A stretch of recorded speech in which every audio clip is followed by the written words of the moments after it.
You hear me now? Can't hear anything, sadly. Maybe we should start over. You can't hear me either? Do you hear now? Probably we should start over again. Please let us know, and thank you.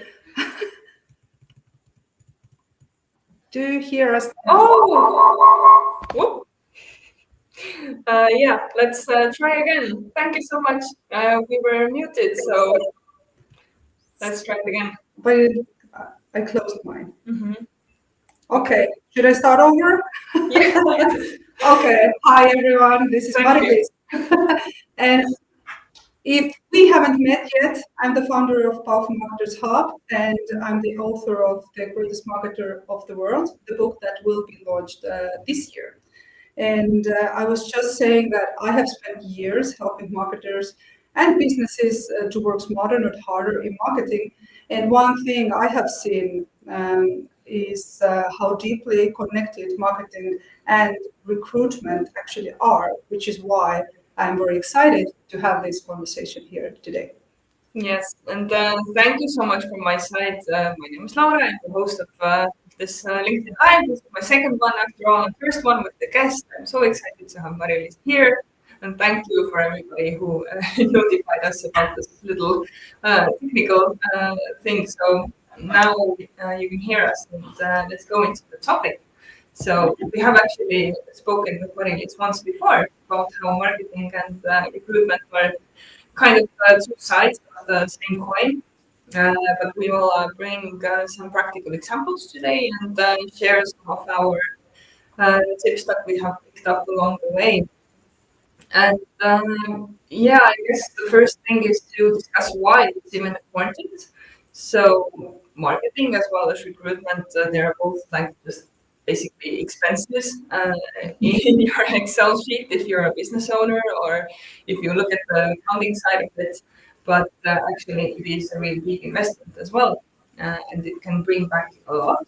Or if you don't invest in it at all, it can make the expense way bigger than what you would spend if you just work on it. And so, why is it important to be in the picture to show how the life is inside of your team, and why it's not enough to just post a job ad whenever you need someone. And usually it's like a fire burning, like, oops, now we need a person tomorrow. It doesn't really work that great. And with marketing as well, if you want to, for example, convert followers into sales, then you can't just post an ad and hope to see results in one day. You have to keep at it continuously. But Mari-Liis, maybe you can share some examples from your side, like why you think that both of these areas are really important to do continuously. Well, I think, first of all, they both, marketing and recruitment, both focus on building trust and building relationships. So I know from the studies that almost 80% of CEOs don't trust the marketing because they can't see how marketing actually helps with their business growth. And many see also HR as just admin work, as you just said, Laura. But both are actually, they both have a big role to business growth. And what I also read once was that 86% of job seekers research a company's reputation before applying, which means you have an employer brand, whether you are managing it or not. So that's, I think, the key takeaway today, that if you're not actively managing right now your employer brand, then your reputation is being shaped by others, employees, candidates, and what is happening in the online platforms, pretty much. So, and what we did also with Laura, we posted on LinkedIn and asked about what are the main, I don't know, pitfalls or comments or challenges you see around marketing and recruitment. And I want to do a shout out to Robin, and he's here. Hi, because I think he shared a great point. So most job descriptions are confusing and vague, making it very hard for candidates and your customers, of course, to even understand what the company does.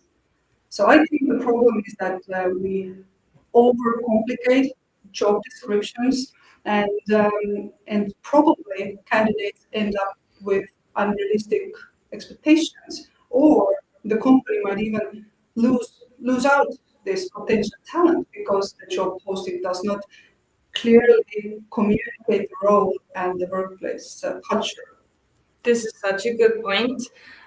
Just the last, the first and the last LinkedIn Live was targeted to candidates, and in there we talked about the pitfalls when writing resumes, and in the CVs as well. Like people like to write like completely empty sentences, like "I work great in a team as well as independently." Like, what does it mean? It doesn't say anything because everybody writes the same thing. But it's also true with the job ads. Like we said, it's you should think about every word and read through the job ad like 5 times, and then every time try to condense it, make it shorter, make it more precise. Because the top candidates, they don't have a lot of time to, read your job ads like books if they are going through like maybe 10, 20, 30 of them every day. They want to know right away if this is for them, and that's where communicating the company culture and the company values is also super, super important. Like, what makes it fun to work in your team? What makes it worthwhile? Especially with the younger generations, they want to know what is the bigger mission, like what is the value that you all together bring into the world. And it's not just like fluff. It's actually important to people to know these things, and to know that you think about those things. And yeah, like you said, most people do their research online, and if you don't even know what's happening, what people are saying about you, then you have absolutely no idea what your brand is like. So I guess the first thing is to kind of get yourself up to date, and of course offline as well. People talk, people ask for opinions of their friends, of their family, and yeah, especially in a small country like Estonia, like word travels fast. If somebody has a bad experience, they are 10 times more likely to share it than if they have a good experience. So the odds are not in your favor in this regard. So yeah, whether you do anything or not, your brand is being created. It's a great point. You just maybe don't know it. One thing, what you can do when you are, putting together like a job description, I agree, it has to be clear and simple, but you can treat these descriptions like marketing content. Make them engaging, make them relatable. So yeah, and I agree. Be specific about the company values and expectations, and of course about the responsibilities, because it may not be so clear to your audiences. And for example, I know that HubSpot, they have their own career page, and they are using this uh, real employee testimonials there. So they also use short video stories to help potential hires see what it's like to work there. So this is something you can also consider. So just go through your latest job posting. Would an outsider, immediately understand what the role is and what the company really does? If not, simplify and clarify. So that was something I wanted to add. Mm-hmm. But coming back to the comment that we got from Robin, I think there were also a comment about the lack of salary transparency. So maybe we could address that as well, because it might be quite frustrating issue for candidates, being asked for salary expectations when the company already probably has a budget for the role. So the problem is that it may it may be very inconvenient for the candidates. So yeah, what are your thoughts here, Laura? Well, first of all, as a candidate, you should just uh, let's say, get over the inconvenience and just say the number out loudly, proudly, and confidently.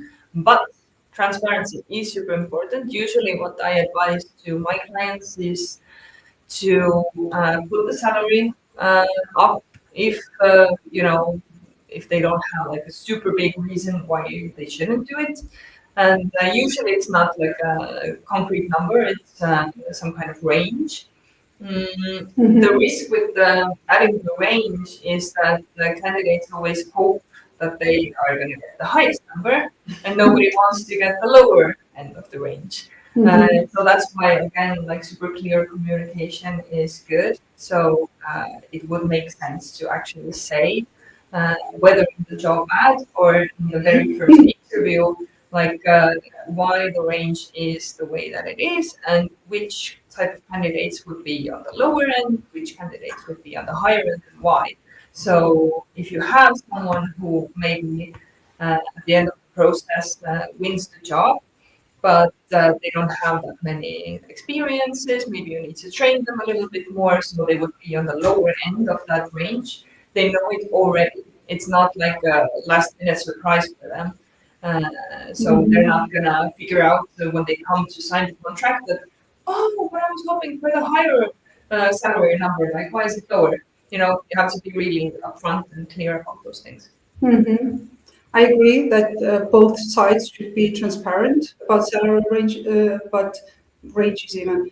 But I think it might be very hard for the candidates, especially, and probably it's because you're going there with a mindset that it's one-sided thing. I mean, what I want to say is that it's always a two-way street. Oh, yes. That's the mindset shift probably everybody needs to think of.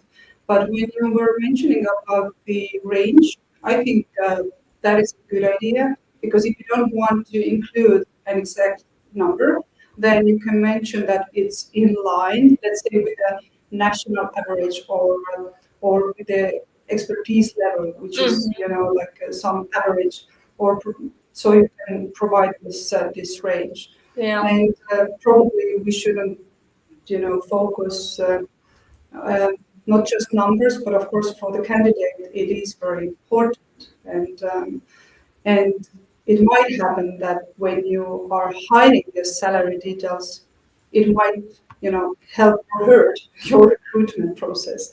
And that depends on the brand again, because sometimes you have this kind of idea about certain companies in your mind, and you assume if they don't have a salary range noted, you kind of assume whether they are going to underpay or overpay. Yeah, that's true. So it's a tricky question. I don't know. Maybe somebody has great thoughts and comments. Please feel free to share with us how to deal with that. But I think companies should consider if and how they are hiding salary details or not. Yeah. Probably it depends on the specific job also. Yeah, and we're moving towards this transparency anyway. So in a few years, maybe you don't even have a choice. Maybe it's mandatory already, required by law to make it open right away. So, it's better to jump on that train earlier rather than later. But to everybody listening live, I think we were also muted when when we asked you what is the main question or worry or topic that brings you here today. What is something that is on your mind? What you would like to know more about, so that we can maybe bring some specific examples to help you go on. So can you talk about the things that you mentioned, Laura, that people talk anyways? There's word of mouth that people talk. So one thing I can hear with that in my mind that I cannot forget about this is that companies should always respond to all candidates. Yes. Because I have seen that. I have personally heard so many people complain about never receiving a response after applying, and it's one of the worst things for an employer's reputation.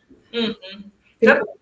That's like one of the things, one of the many things that is similar, because I have also applied for jobs, and I have asked a lot of questions from companies from the customer point of view as well, Mhm. and it's equally frustrating. But I mean, especially if you are looking for a job and you need one, and you're really anxious to hear back from companies.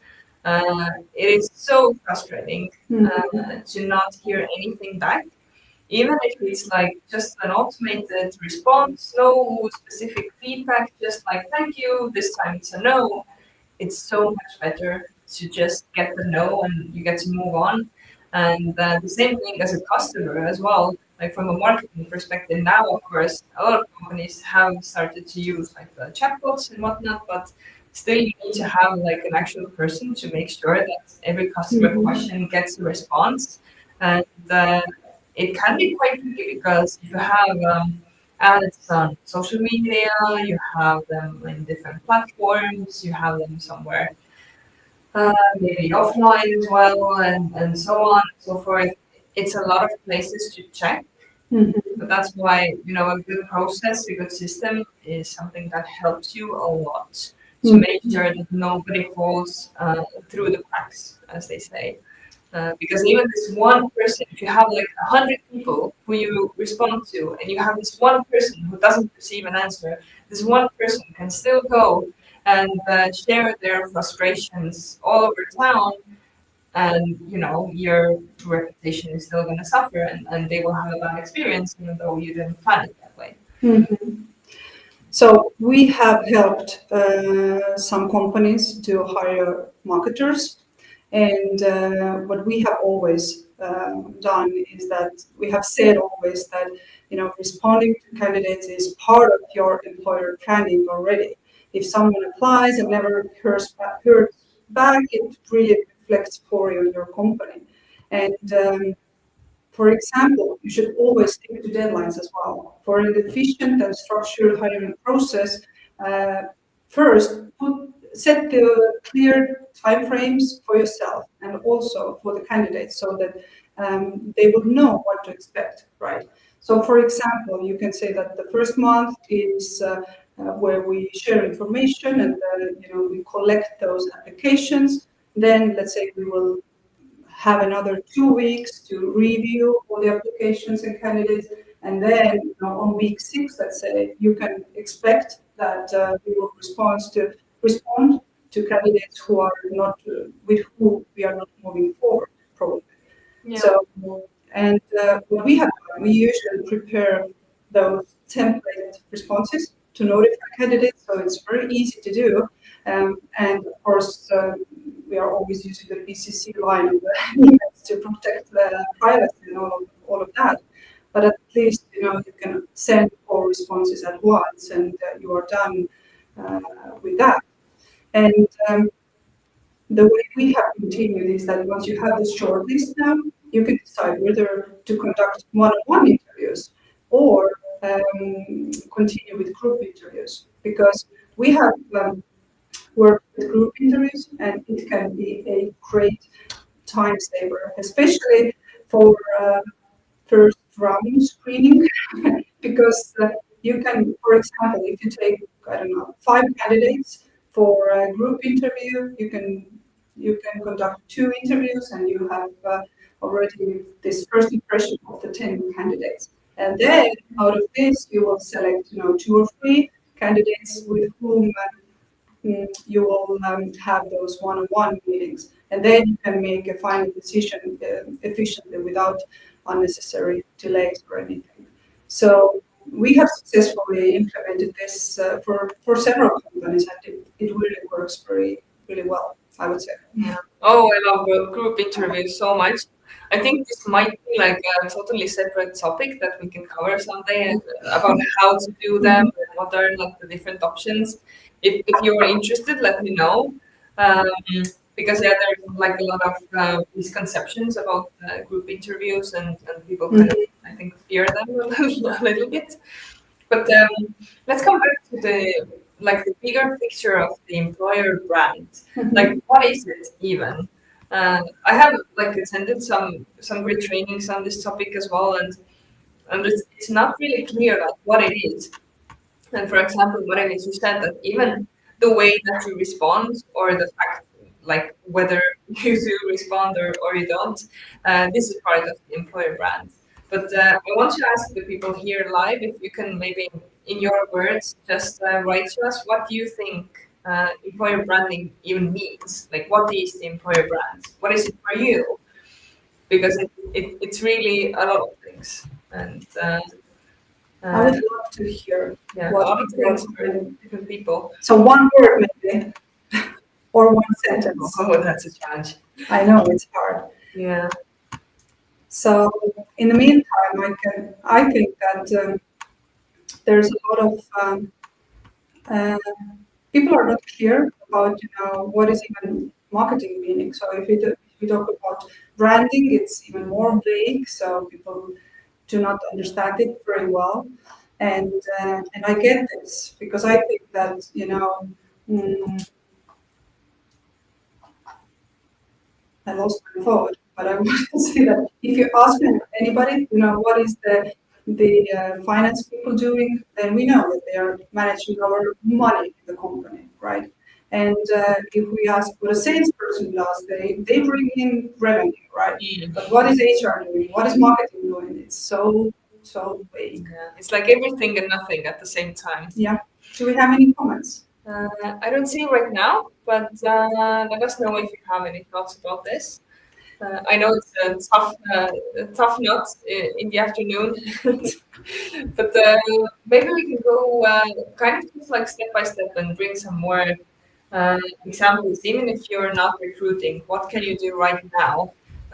Because this is something that you need to think about, even if you don't plan on any new hires, like for the next year, because it also helps you bring in clients and so on. So what is the first step? Robin has said that it's a reputation gain that develops a desire for people to want to work for you. Mm. That's beautiful. Thanks for that, Robin. Yeah, desire for people to want to work with you. That's awesome. And yeah, it's pretty close to actual branding. The desire to buy from you. Yeah, I think it was. No, I'm not saying out the names, otherwise I might be lying. But if I were to ask what is branding, then probably the best answer is that branding is something people talk about your company or you when you are not in the room. Mhm. And the same is with recruitment. So people will talk about your company, about how they perceive your company, and um, and you want to make sure that that's the correct way they Yeah, perceive you. no question about it. Yeah. We have a few more answers. So, what is an employer brand? Is the feeling that the employer creates both about the company as well as the workplace. It is definitely a strategic initiative for company growth. Yes, I agree so much. And Stacey says the values and vision of the company drives employee branding. The way things are done, it's the look and feel of it all. Mm-hmm. Yeah, wonderful. And like if we go back to the basics, you have like these huge companies that help other huge companies create these amazing brands. Maybe they have like these huge campaigns like everywhere, online and offline. You see the brand everywhere. It's like you know that they have like hundreds of thousands of employees all over the world, and you want to be one of them. But what if you're just a small company, you have maybe like 10 employees or maybe two employees, but you still feel that you need to attract the right kind of people, even if it's not by the hundreds, by the thousands, even if you need just one, you want to make sure that it's the right people. So where to start? This is like I think it's the golden rule for marketing as well. It is definitely for recruitment. You need to know who you want to speak to, uh, and maybe we can just share like a few questions that people can think about um, before they start thinking about any kind of I don't know Facebook posts and LinkedIn pages and job ads, like what they need to know about the person that they want to attract. So I can go first. One thing is that they want them to think about what are the hobbies of this person. Uh, of course, you're not going to make any hiring decisions based upon that. But I mean, let's face it, you have a different kind of vision in your head if you think about a person who loves to read all day versus a person who plays baseball, football, and volleyball all at once. So you have these kind of different, directions of what this person might be like in a work environment as well. Mari-Liis, what would you like to know about this perfect persona, whether it be a candidate or a customer? Well, I'd like to emphasize what Stacy also mentioned, the values and the vision. And I believe that a very big part of, or the big element of employer branding is the core values that define, the experience that people might expect from your company. And you mentioned, Laura, earlier the younger generation. Yes, they are more aware of that themselves. That I really want to work for the company where I feel that my core values are aligned with what the company has to offer. So I will probably start with that because even when you get somebody to work for you, but the values are not aligned, and the company culture and the work environment, the leadership style that is all under that, then they won't stick around for a long time. And probably that leads to another hiring round for you, which makes it even more expensive for you.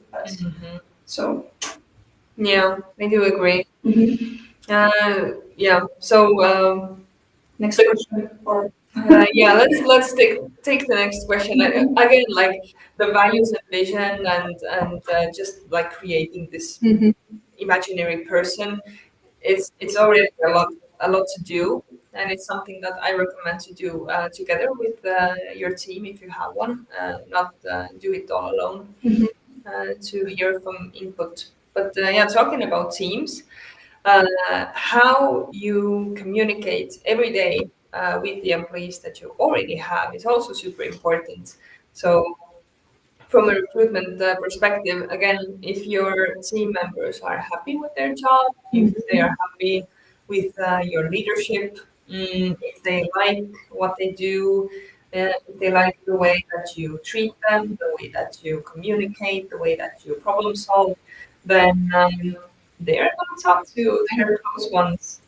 Even maybe they go out to a party on Saturday evening and they say, you know, after a few cocktails, like, oh my gosh, I have the best job in the world. You know why? We have this great event, and my boss always listens to me, and la la la la. And of course, the opposite will happen as well if they are not happy. And also, like from, I guess it's more like sales perspective. I have heard that the first person you have to make the sale to is to yourself, and then to the people that you work with, and then it goes outside the company. So maybe you can share about that, Mari-Liis. well, excuse me, I'm all about a great communication, and I believe that assumption is the mother of all problems in our personal and professional lives. So this clear and transparent communication really ensures that your employees feel informed and valued every day.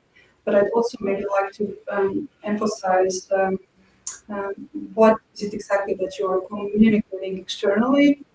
I mean, you should always think of being responsible also for your words. And for example, if you communicate one thing and that is not actually what you do in the company, I think that's the biggest mistake a company can do. So, especially when it comes to involvement with in sustainability, diversity, the community initiatives, and it really impacts its appeal to potential employees, and people will talk about that if they see that your external message is not aligned with what is actually happening in the company. So that's the biggest mistake I would say companies could do. Mm-hmm. Yeah, like Stacey said, the look and the feel of it all. Like you may want to make your employer brand look perfect. But if it's not true, don't do it. Don't say anything that isn't true. I agree. That's very strong. Yeah. Can we maybe bring some examples, some great ones and bad ones from real life? I mean, Mari-Liis, especially you have had like so many awesome clients and so many different experiences to pull from. Is there something that pops into your mind right away that you would want to share? Mm-hmm. Well, I will not say out any names for sure, but another mistake I see is when, and I have been around when they try to hire marketers, right, or marketing related people. So this is my area of expertise here. But when it comes to them, let's hire a marketing specialist, for example. Have you seen what are the expectations for this role? It's like 2 pages of things. Starting from, you need to be very analytic. You need to work with close to the CEO with the strategy. Then you need to know all about the marketing data. Then you have to be very creative. You need to do designs. You need to do copy. So it's pretty much like building a house. So that the one person needs to do everything, from scratch to the roof. So it's they are putting up wrong expectations for themselves, for the people they want to hire, and that confuses everybody, and usually that leads to overwhelm for all the people. So it comes down to the clarity. The owners don't know who they need, why they need even this person, what should be their strengths, and what are the things that we already have in house. So I would say that you should probably take some more time for planning and really making it clear what is this specific role, or what are the tasks in this specific role that are mm, that are also like natural to have in one person. Mm, that's why the persona is again like so important. If you actually think about the type of person that you want to find, you can't describe like logically. You cannot describe like 4 persons as one.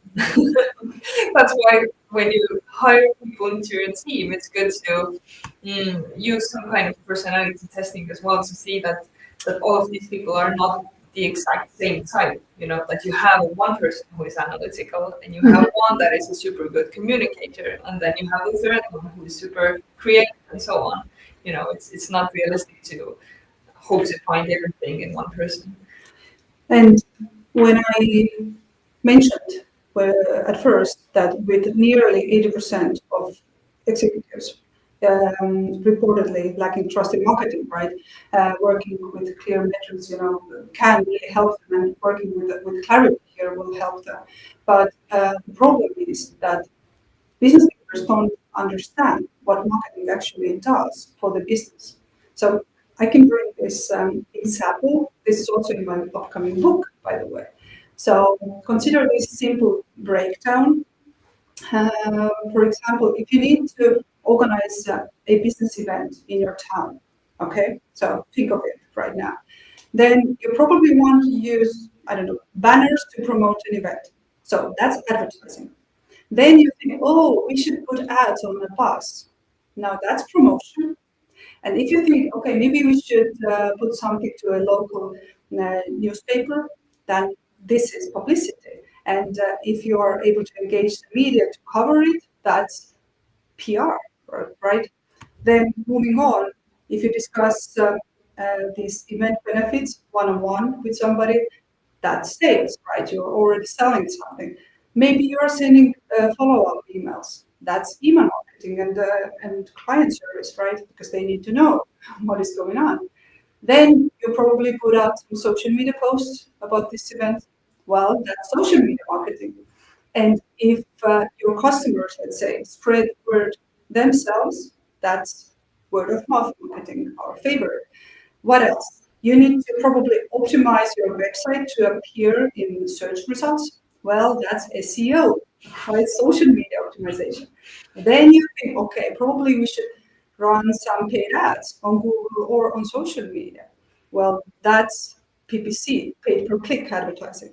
Then you are creating this valuable content, putting blogs on your website, content marketing.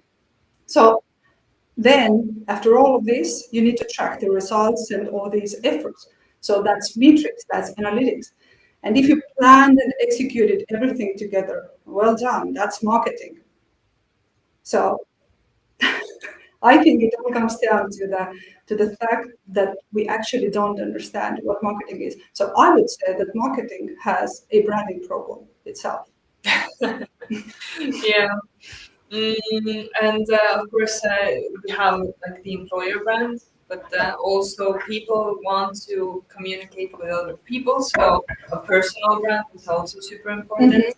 I'm gonna come back to that just so I don't forget. I love how you bring up the statistics.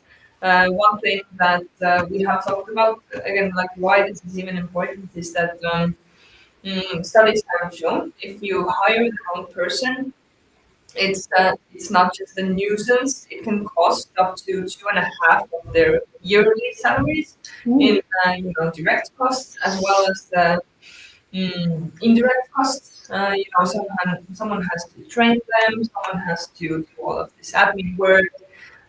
Some people are more stressed when you don't have the employee in place, and so on and so on and so on.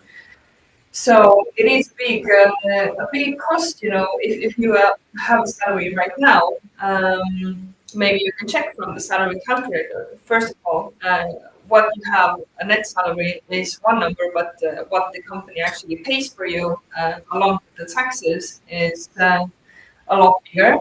And if you multiply that by 2.5, it's quite a number. So yeah. That's a very good illustration, and it really puts things into perspective. Yeah, Yeah. because it might cost you a lot. I mean, a lot of money and also a lot of time if you're not clear with who is the person you need and all of that. So probably I would take more time to do the thinking prior to anything else. To prepare. Yeah, to prepare. And for the people who are candidates themselves, I really want to emphasize once again that this recruitment is always a two-way process.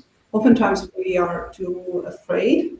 When we go to the job interview, we think we cannot ask anything. It's not polite and so on. But it should feel confident already during the interview. Otherwise, it will be even worse later on if it's not convenient then.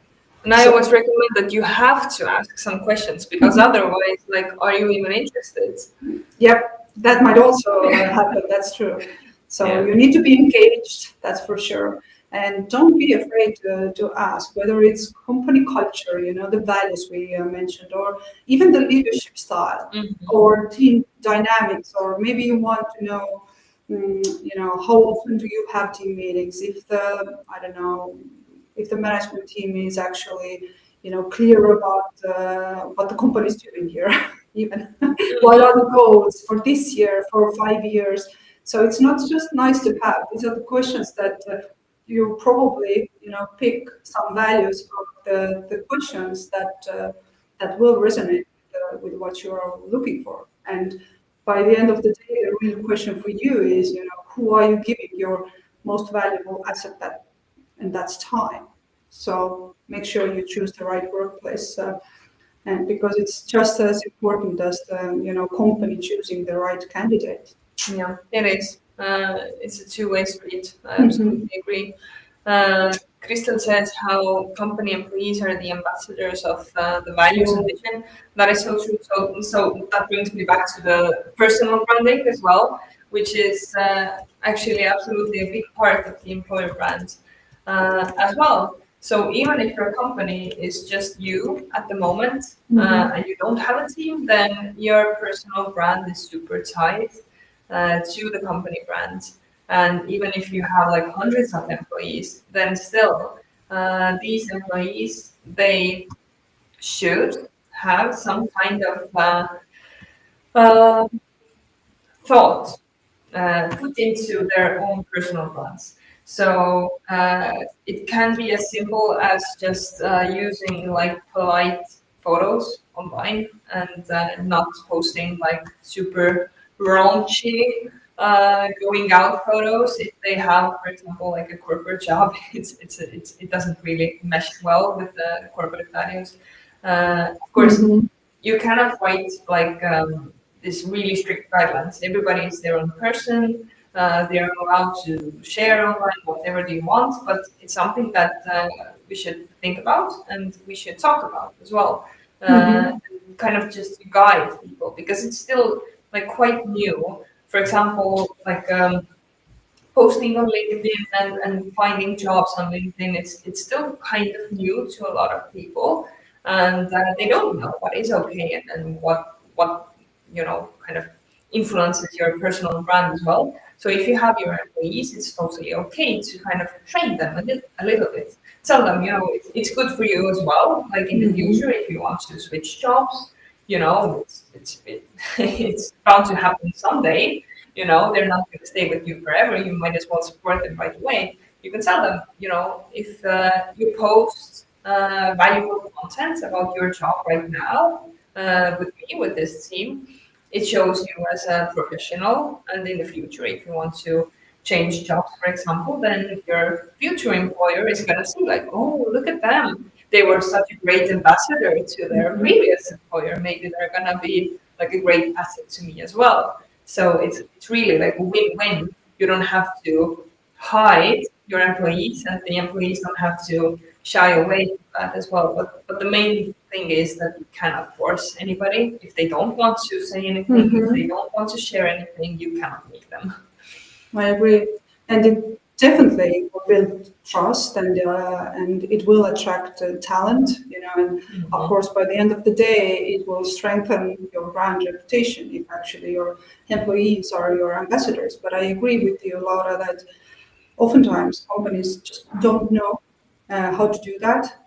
So I think we can support, our employees. For example, we can provide social media training even, or at least we can provide those clear guidelines, what you can do, but of course we cannot force it. Then what companies are doing, they're recognizing and rewarding employees who actively promote the brand. And of course, you can create this shareable content that employees can easily post to their channels. And of course, you should always encourage that internal engagement through workplace culture initiatives. So there are things you can do to help them, and of course, I also support that idea. But again, if people don't feel confident in doing that, that's totally normal, and nobody can force you. And it might mean that you're just, introvert and you don't want to do that, and we should respect that. But it might also mean that you are not clear with, okay, what should I do exactly? What should I share? So you can help people here, your employees here. Yeah. So we are almost reaching the end of our chat. Time flies when you're having fun. Uh, is there anything that you want to add before we talk about the ways that we can maybe help people with this topic? Anything that we haven't mentioned yet? Well, I think there's too much even to mention, and probably this is also, just the tip of the iceberg again. So I would appreciate if you would comment what are the specific topics that you are more interested. Then we are very happy to have another LinkedIn on a specific topic here, because improving your employer brand and attracting better talents, it's very important topic. And of course, I'm happy to share my experiences, but I really need some better guidance or better questions to to help you with practical steps here. Yeah, because every company is different. But I mean, in the big picture, I guess what we covered as well is the first thing that you need to have a good process and you need to have clarity first within the company. And also, you don't have to do everything alone. And for me as well, for example, building my own personal as well as company brand on LinkedIn, I have received a lot of support from you, Mari-Liis, and I'm going to let you share a little bit about something that you can help others with. Yay, thank you. So what we do at Powerful Marketers, we help marketers and business leaders work smarter, not harder, and you are all very welcome to explore everything inside the Powerful Marketers Hub. We have this free day trial link here, and Laura is one of our community members.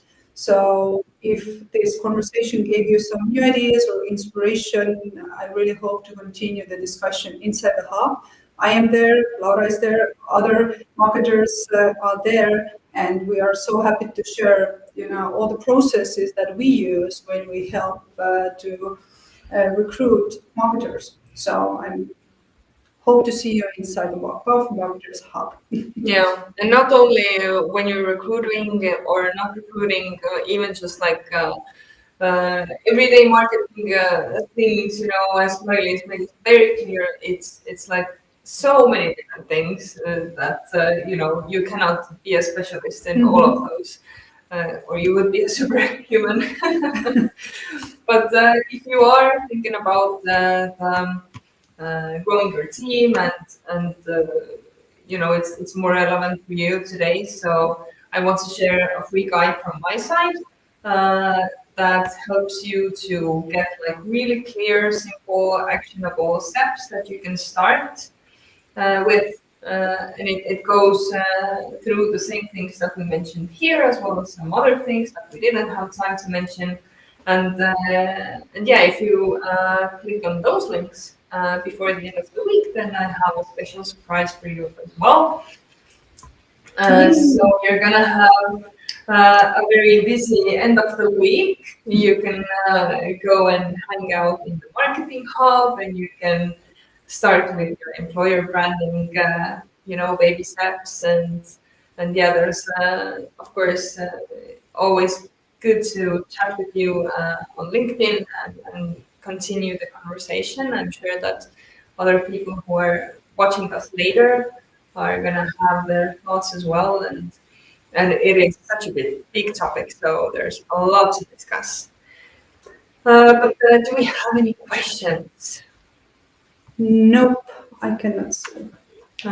This is your chance now. If you want to ask us anything, then Yeah, we are still here. we can do like even like a mini case study. We have like a few minutes still, so if somebody wants like a really specific kind of help, this is the time. We have 5 more minutes. Use us. But otherwise, thank you for joining us today, and we hope to see you soon again here and there. And yeah, let us know what are the main pitfalls or things you are struggling with or what you have seen, and we are very happy to have part 2 for this LinkedIn Live. Yeah, and also tips if you have something that has really worked well for you. I cannot name any names either, but I can just say that most of the times when I have done a big recruitment campaign, my clients also say that, oh, I received some new customers as well. And vice versa, if they have like this big, social media marketing campaign, then it's always good for employer branding as well, because people get a big better idea of what it is that you are offering to the world. So yeah, if you have any questions, you can still comment on that. Thank you, Robin. Thank you, Jalal. Yeah. Thank you, Stacy, for coming. Yeah. Appreciate your support very much and hope to see you soon again. And thank you, Crystal. I'm just scrolling through the... Yeah. Yay. A lot of thank yous. A lot of thank yous. Take care. It's the best. And before we sign off, I just want to say that these LinkedIn Lives are going to happen every 3 weeks. And the next one is planned also with a special guest. that is going to share very specific examples from one company about how to build this team feeling and how to resolve pressures in the team. And this is also a part of the employer brand, and I would say maybe the first and most important part of what goes on inside your team. So stay tuned for more information about that. Yay. But anyway, thank you so much, Mari-Liis. It's Thank always you, a Laura. pleasure to speak with you. Likewise. And yeah, we will go through the comments and continue the conversation. So take care and yeah, Thank all you. the best. Have a lovely day. Bye.